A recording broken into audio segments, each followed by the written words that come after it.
Hello everyone. In this video, we will be discussing some of the control statements that are provided by Java.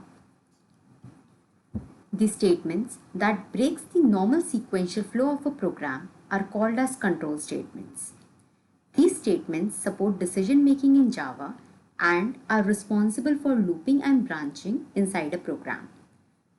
The statement inside a program is usually executed in a sequential order. These control statements are generally used when a programmer wishes to break the normal flow of the program or jump to another control block or statements.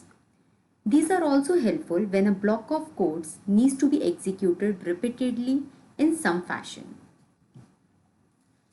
First type of control statements are decision-making statements. When flow of execution of some statements are based on some condition, then these statements are used. If then else, switch are some of the decision-making statements. Loops are used to execute a set of statements repeatedly until the condition is valid, thereafter which the loop exists. For example, for, while, do while are some of the looping keywords. Branching statements are used to jump from the current execution loop. Break and continue are some of the examples of branching statements. Let us now see syntax and examples of various decision-making statements. If-then statement. The block inside the if statements are executed if the condition present in the if statement evaluates to true. One can add multiple condition statements using and or operators. Following is the syntax of if statement. In this example, as the condition A is greater than B evaluates to true, the statement A is greater than B gets printed. If-then-else statement works similarly to if-then statements, with an exemption that in if-then-else statement, when condition gets false, the block inside the else gets executed. Following is the syntax of if-then-else block. In this example, as A is equals to 3 and B is equals to 5, the condition inside the if statements evaluates to false and the statements inside the else block, that is B is greater than A, is printed. Else if statements. Multiple if conditions can also be executed in the program using else if keywords. If the topmost if condition evaluates to true, then its statements are executed. Otherwise, the control keeps on shifting to the next else if loop till any of its condition holds true. The last else block executed only when the if block and all the else if block fails to execute. In this example, marks are equals to 68, which means the condition inside the if statement evaluates to false, but it is evaluated as true in the next if block, that is else if, and statement's first class is printed. Next, we are going to discuss different looping statements. The for loop executes all the statements lying inside a block till the condition evaluates to false. It has three parts where each part is separated using a semicolon. The first part, initialization, indicates the start point of the loop. The condition specifies that for how many times the loop must be executed. Increment and decrement increase or decrease the values of initialization variables. Following is the syntax of for loop. In this program, I is equals to 0 is the initialization step.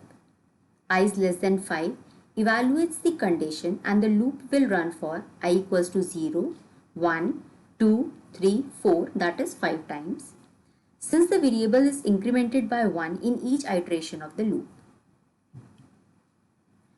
While loop executes a set of statements repeatedly until a given condition remains true.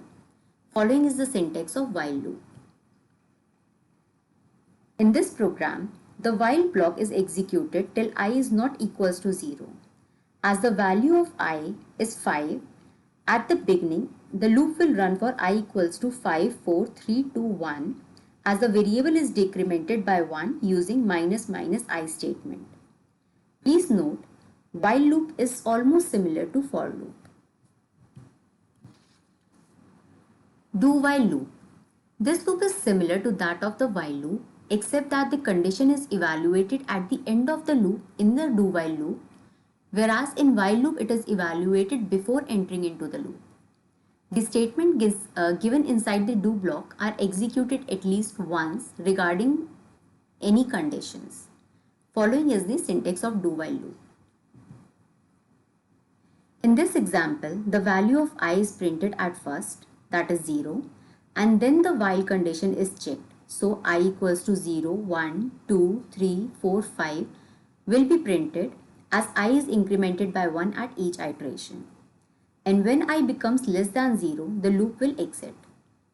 This loop is useful when you want a statement to be executed before checking the condition.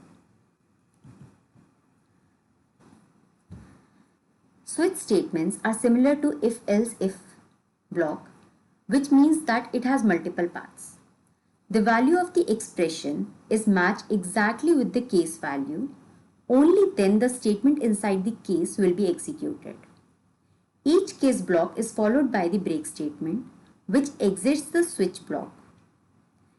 In case no break statement is specified, all the cases will be checked and corresponding statements will be executed.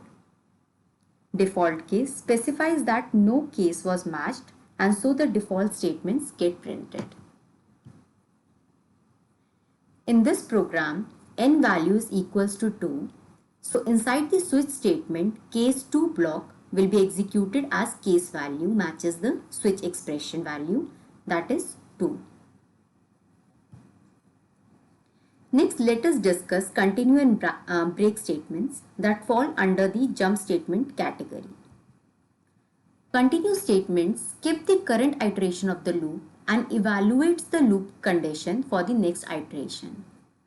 Rest of the statement of the loop after the continue statement is not executed and the next iteration is followed. The difference between the break and continue statement is that continue statements breaks the current iteration of the loop, whereas break statements terminates the loop itself.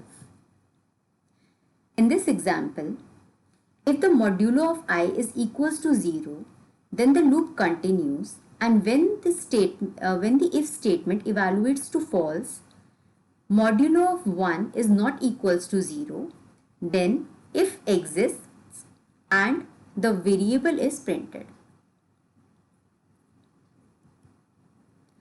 Break statements.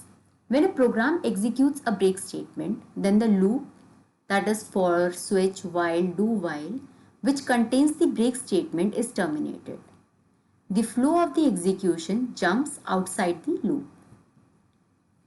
In this program, if the element at the ith index of the array becomes equals to 5 anytime, the for loop breaks and the next if statement is executed. That is, for array values 6 and 7, the loop will not be executed. I hope control statements are clear to you. I would suggest to perform all the programs by yourself for better clarity. Thank you.